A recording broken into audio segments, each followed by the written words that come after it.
সাজিয়ে তোমাদের জন্য আরেক রকমের রান্না নিয়ে চলে এসেছি। দেখো, এটা আলু আছে, এটা কুমড়ো আছে, আর এটা মূলো আছে।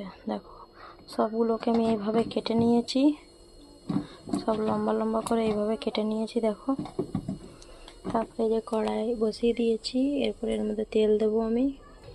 তেল গরম হতে এসেছে, তারপরে এই যে 5 ফোড়ন শুকনো লঙ্কা আমি এর মধ্যে দিয়ে দিলাম। আমি কিন্তু নিজের রান্নাঘরে খুবই সিম্পলভাবে রান্না করি, বেশি হাবিজাবি রান্না করি না, কেন কি আমার বরকে পছন্দ নয়। কোনো দিন হাবিজাবি রান্না হয়, বেশিরভাগ সাদা সিম্পল রান্না হয় আমাদের।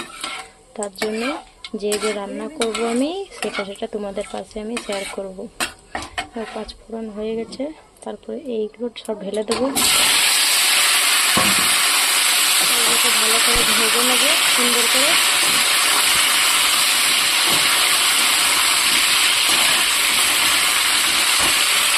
আমার রান্নার ভিডিও যদি তোমাদেরকে ভালো লেগে থাকে তাই অবশ্যই আমার চ্যানেলটাকে তোমরা সাবস্ক্রাইব করে দিও। এই যে নুন দিয়ে দিলাম,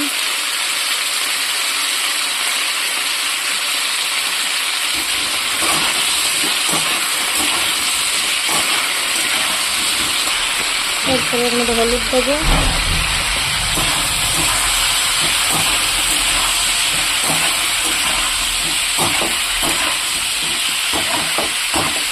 এটাকে আমি কিন্তু ঢেকে ঢেকে ভাজবো। দেখো, এগুলো সব কিছু কিন্তু আমার ভাজা হয়ে গেছে। এরপরে এর মধ্যে আমি জল দিয়ে দেবো, জল ঢেলে দিচ্ছি। এবার এটা ভালো করে ফুটলে তারপরে ভাজা মশলা একরকম দেবো।